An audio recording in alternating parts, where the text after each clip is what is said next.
right. Welcome back to another episode of He Said, She Said, part of the Wild and Well Together podcast series. How we doing, Becca? We are live and well. A little sleepy. We have been up since 4 a.m. because we're on time zone difference of 8 hours coming back from South Africa. So amazing, beautiful, so fun, and also worth it and adjusting. And you? How are you? I'm doing well. I am anxious at the moment, and we're going to talk because it's moving day. Um, but today we're going to talk about whether, the question, am I anxious or depressed or just overstimulated? So, not every overwhelmed brain is an anxious brain. Not every exhausted brain is a depressed brain. Sometimes your nervous system is simply just overloaded. And I'm looking forward to having you walk us through some of the neuroscience that helps us understand the difference. And hand up, I've been all three of these things, and having worked with mental health professionals can have moved through this. So I've got some lived experience to get to as well in this. But before we get into that, we got to get to my favorite segment, which is playing chicken, the time where we talk about that thing that we're not getting to, that we're waiting for someone else to take care of before us, and then who ultimately does the brave deed and gets it done. So I'm curious what you're playing chicken with this week and who. Yeah, I am playing chicken with the garden. We have a beautiful garden that the estate or the family who lived there before, 90-year-old woman who passed, and God rest her soul, she left this gorgeous garden and it is overgrown and there's so many plants, so many cool things. We are also on water restrictions in Denver, and I've brought this up in the past, but so Nick and I are like, let's actually not plant our tomatoes and all those other things. We'll just continue to go to the grocery store this year and not use extra water. And so in that, though, it's turned into let's also not weed and let's also not take care of the garden. So I know you are a green thumb. I want to be one. And I'm playing chicken that I can't wait for Nick to do it this weekend, which means I will be out there with him because the plants and the weeds have grown too much. And so now it takes multiple efforts. So we are hosting 4th of July. Our neighborhood does a really fun celebration and we love hosting and community and all that. So we've said yes to that. Therefore, not from a performative side, but I'll call it what it is. I want us to be good hosts. And so in that, we need to take care of our weeds. Yeah, I mean, it's a bit like having the closet door open so everyone can see the skeleton. If you got the garden that's just like unweeded, I got you. I understand why you want to get it taken care of. I will tell you this: the first 5 minutes is the hardest, and then once you get into pulling weeds, it is like it's like Zen. I love it. I love pulling weeds. Cathartic. It is. I do too. It's amazing. Nick has the right tools for me. Like there's so many good things. So I'm for it actually, but that's what I've been playing chicken with. Here's the other piece to it. We have some people, and they might listen to this, so shout out to the neighbors who do.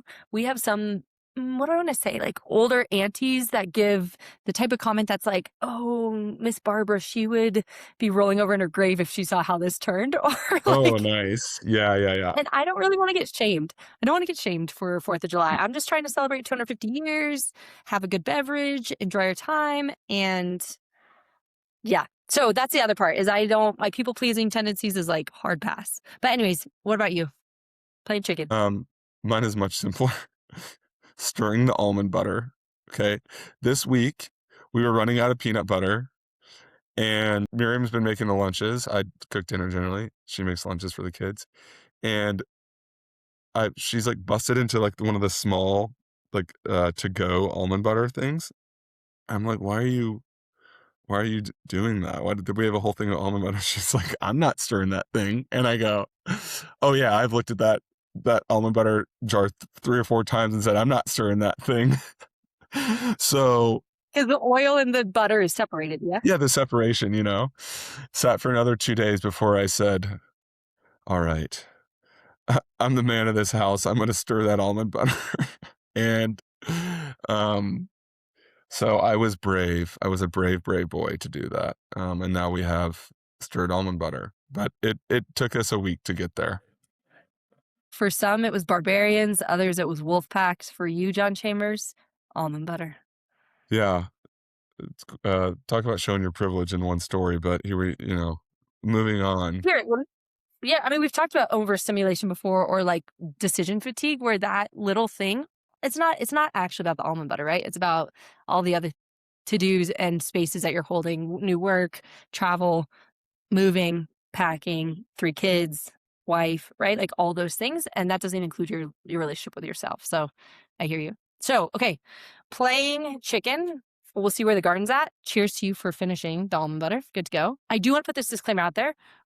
Today we're not diagnosing anyone, and anxiety and depression are very real medical conditions. And so please hear us say that is real. What we're talking about and understanding is how our nervous system is getting to know our nervous system and knowing when everyday overstimulation could be contributing to how we feel. So if someone is like, oh my gosh, for days on end, or like I constantly feel like life is not worth living, or it's hard for me to get out of bed, or I'm like at this where I feel like my anxiety or my nerves are up here all the time, it may be talking to a therapist or a professional. It may be going on medication. There are all those tools too. So I want to hold that space for a moment and say those are very real. Today, though, again, getting into in a world where there is a lot of labeling and a lot of medication saying, how do I get to know myself, right? Know thyself, and coming to a place of saying, do I actually just need rest? Do I actually need to come to a place where I do go fishing or I do carve out time, right? You were just talking about this. How do I carve out time to rest and put that into my calendar? Because if it's not on the calendar, it probably won't happen. And so just trying to think through that. So little caveat and disclaimer there. But I want to go through this question. Have you ever laid down at the end of the day, completely exhausted, but our brain refuses or your brain refuses to shut off? Absolutely. Uh, yeah, not only at the end of the day, but waking up at 3:30, 4 o'clock in the morning, and it's just the brain is fully on and going, and yeah, the sleep, not sleeping at that point. For sure. And I used to laugh because I'd be like, why does my mom say she can't sleep? Right. And I'm like, what's wrong? Like, right. I'm Same. thinking about the days where I'm like, Mom, I can sleep till 11 a.m. if my body wanted me to. Right. And now I'm like, oh, I get it. There just are things, whether that be the notifications or constant decisions, like we just talked about, the endless news, bright lights, background noise, social media. Oh, let me put this plug in. Personal admin. Can I throw personal I'm sorry to interrupt you. I just have to throw personal admin into this because it's the thing that gets squeezed out and the work schedule, the parenting schedule, like for me, I have to exercise. So the bill paying, the vehicle registration, the stop the mail from coming, all that sort of stuff is like that's the thing that I don't get to, and it's just looming over because of all the notifications, because of all the things that we're talking about. So that's my personal flavor of what keeps you up or gets you up in the middle of the night that you can't get your mind off of. That's good. We ought to Google, like, since we're doing the segment of Googling most popular questions for mental health, that could be one of our segments is like what keeps us up at night.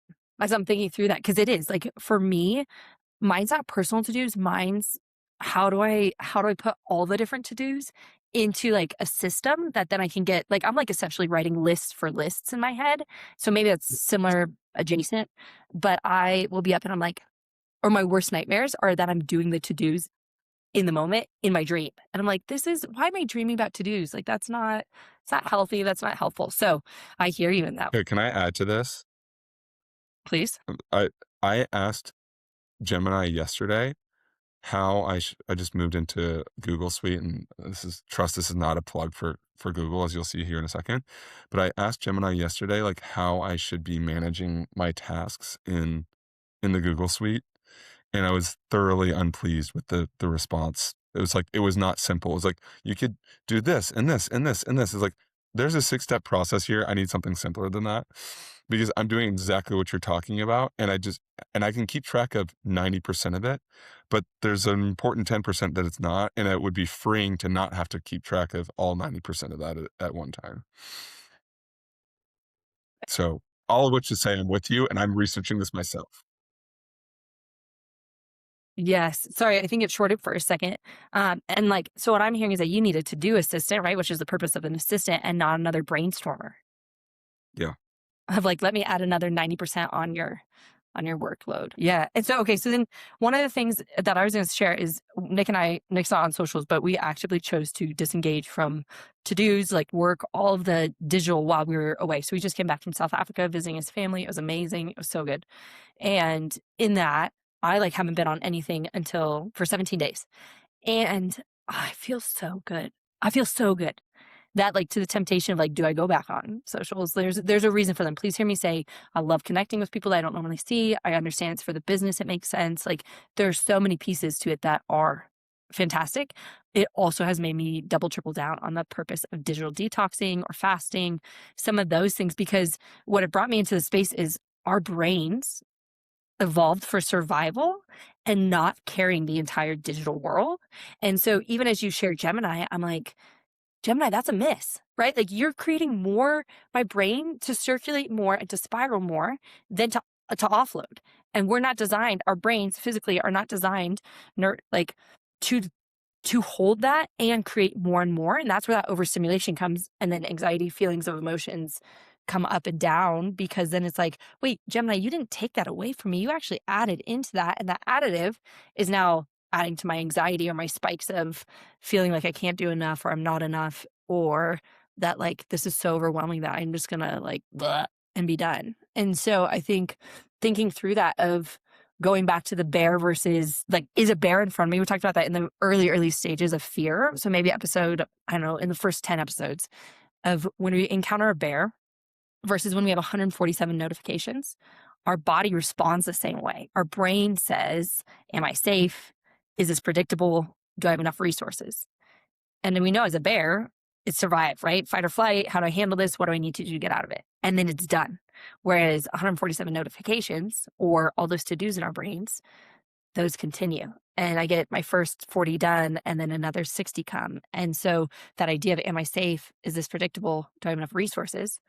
That continues to roll through our bodies all the time. And so taking that digital detox, I'm like, let's go. What do we want to do? Because I didn't have to hold the space besides, hey, is that a hippo or is that a rhino or what is that out there? And like just some really cool things while we were in South Africa. And like, oh, would I rather have appetizer, they call it, it's like apple juice, or would I rather have a glass of wine? Like it was very, and that might sound really privileged, but it actually was just a really slow pace. And it's like, would I rather read a book or would I rather converse with family members, right? Like, and each day it depended. And like, so there just are those things that I think is nice of a reset of I didn't have to have 147 notifications rolling over and over and over again. And I got to pause and say, I am safe. I get to decide one or two things, and I do have enough resources. Yeah, I have another analogy that's yeah, I totally identify with this, and I have another analogy because I've been not really intentional in digital detox, but I've been on socials a lot less because I've been so energized to build around the work that I'm doing right now. I'm like I feel like just a rabid dog on it, which is great. And the analogy I have is that like if you don't drink soda for a really long time, if you drink soda regularly, it's just like, oh, it's just another soda, and it tastes good and you look forward to it and there's a dopamine hit. I haven't had soda with any regularity in a decade, over a decade. Like I might have I have a soda like less than 5 a year. And when I taste like a regular soda, it tastes like icky sweet. Like I cannot drink more than a few sips of it, right? And that's the way I've been feeling right now about socials. Like when I open it up, it's like, oof. And it not the algorithms are optimized to knowing the things that I wanna do, so, when I open it up, it's not an escape for me. I'm getting content that's related to AI and marketing, what marketers should be doing, this, that it's like it's just more feelings of you're not doing enough. So, I've been able to really, like, put it away, and there's some forms of social that are more escapism than others, like, sometimes I do just wanna understand what kettlebell workout to do next or what's happening in F1, you know?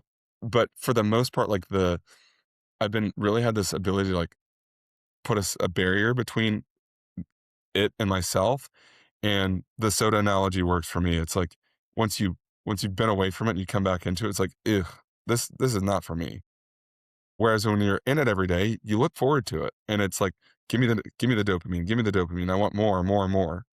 So, different ways to get there, but I think we're in a similar place over the last month. And let me tell you, I got hooked on Diet Dr. Pepper with Lulu, and I am in that of like, without it, I'm like, I'm missing it. But Coke now, Coke now affects my stomach. So I can even relate to that. Even as like a user, I'm like, hook me up. I know that's not appropriate, but hey, hook me up. Love my again, this is not we're not sponsored by Diet Dr. Pepper, but I love it. And so it's one of those things where I didn't have it over the break because they don't have Dr. Pepper down in South Africa, or it's really hard to come by. And guess what? I survived and I thrived. And then I tried a Coke because that's what they had.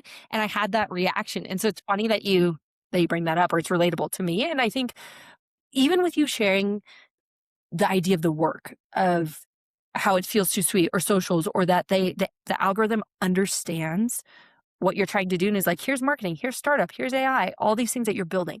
It still feels like a potential threat of you're not good enough, or you're not doing enough, or you need more information. Go to Gemini, go wherever.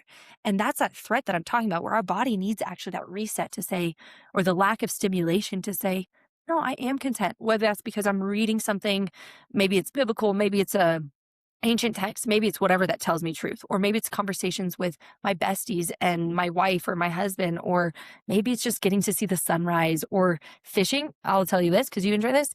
Marcus and Nick went fishing on a river and got a tigerfish and one other one. I don't know the name of it, South African name. And they had an awesome time. And yeah. And so again, just like even something like that, they got to do, and they hadn't done that yet. And so some of those bonding experiences that happen that are cathartic, and out of 4 hours, they got 2 fish, right? And so talk about like, that's a lot of patience, a lot of staring off into the trees and the water and things like that. But I have to believe that it reset their systems, or at least allowed some breath in the midst of stimulation, stimulation, stimulation. And speaking from experience, yes, it did. It definitely did.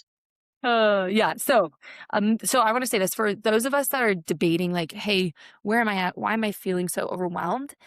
You're not broken. The amygdala is not broken. The brain, that's hindbrain. The brain is not broken. However, it has a very low threshold when overloaded. And so we need to think about our cortisol levels, our parasympathetic nervous system versus our sympathetic, which is just two big words of, are we going to rest? Or are we going to be in a heightened state?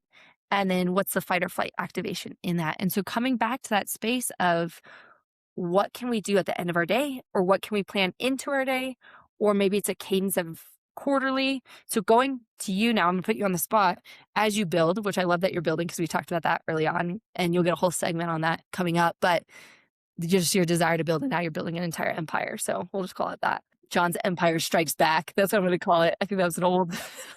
Baby steps, crawling first. But no, I love that for you, and I'm excited. What fishing I know is a go-to for you. What are you going to plan out to regulate your system? And I'll share mine. I have to include exercise, and it is a good at getting my brain off the work, but mostly it's kind of like a release of a pressure valve, and I actually come back. It sounds like a means to an end when I say this, and it should be the end in itself, which is for me, like exercise is what I need to get off of that cycle. What also happens though is by not just doing, and I think my brain functions a little bit differently after the endorphins drop, release. I actually land it better. I make better decisions, and I build things mentally. I was 40. So here's an example. I've been jamming on this on 3 different projects, 3 different consulting things that I'm doing right now. And I went for a swim yesterday, and then I hopped in the sauna.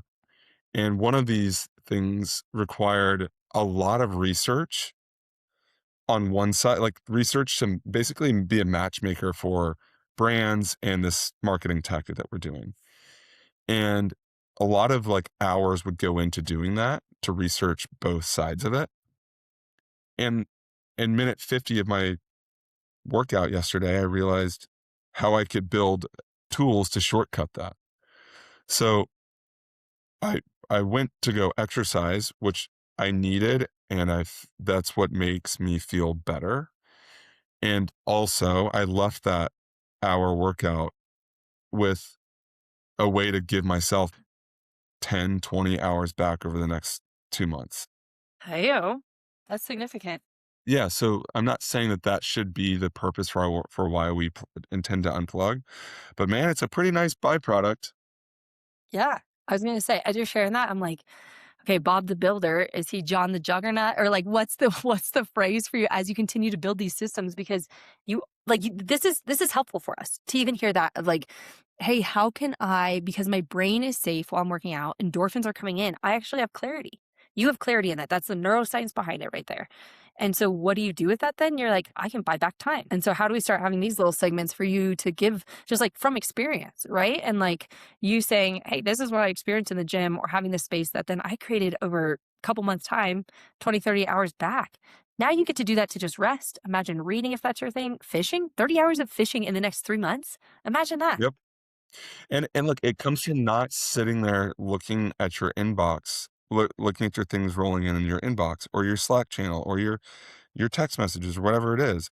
That's where the brain works best. It's like, oh, even 50 minutes, 50 minutes of not having those things inbound, my brain started solving problems that matter in the sense of like there's income associated with it. Like there are other bigger problems, They hold the weight. Yeah. faith, family, friends that deserve our best brain. In the context of work alone, though, getting off the hamster wheel of the social media check between meetings, the constant perusing of the inbox, the Slack channel, the Teams, whatever it may be. It's like if we stop doing that stuff and learn to not hurry so much, we'll actually be solving bigger problems better.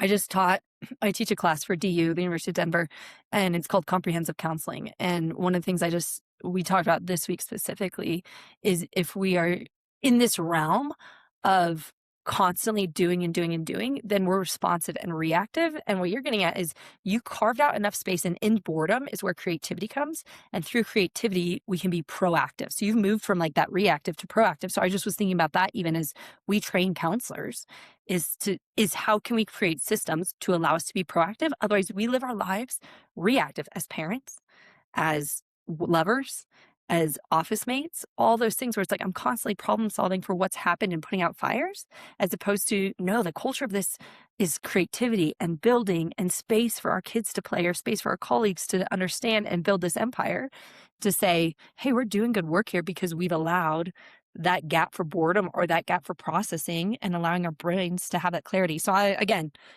super relatable for me. And I think about that of like, here's one thing, and I'm gonna throw it out to you because I know productivity, you represent the male here. And productivity is a badge that males wear. Generalization, but something, and it's for a good reason. It creates food on the table, it allows for stable living. Like there's so many good stability, there's so many good reasons for it. However, modern culture creates and teaches optimization is best. Neuroscience teaches oscillation.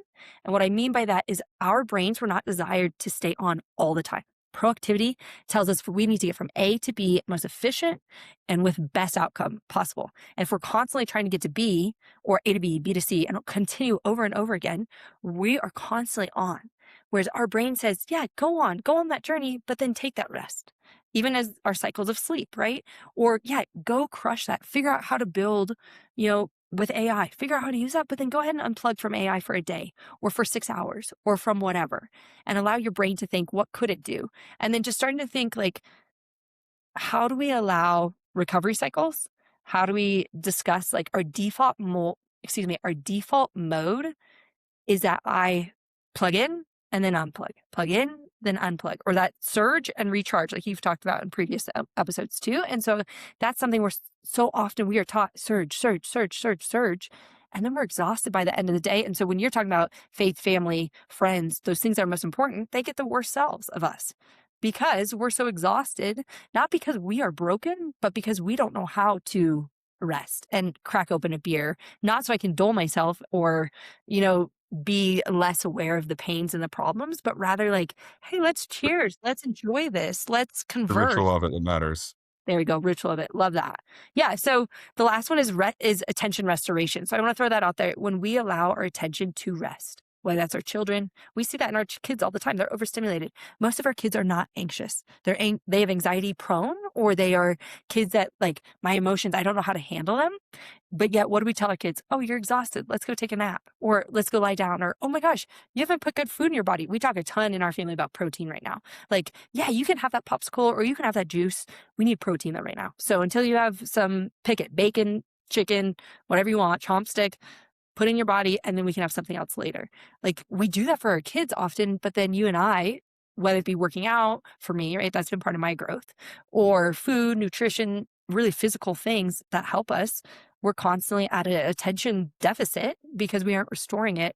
And so I just throw that out there, the physical and the emotional side too. So neuroplasticity, that's that funny word that just says like, how do we regenerate, or how can our brain be flexible and create new, what'd you say? Not rituals. What'd you just share? Well, it's the ritual, the when you talked about cracking the beer, it's actually the dedicating the time to sit down Yeah. and, like, pause, and it's the ritual of the beer, it's not necessarily that it's the substance itself.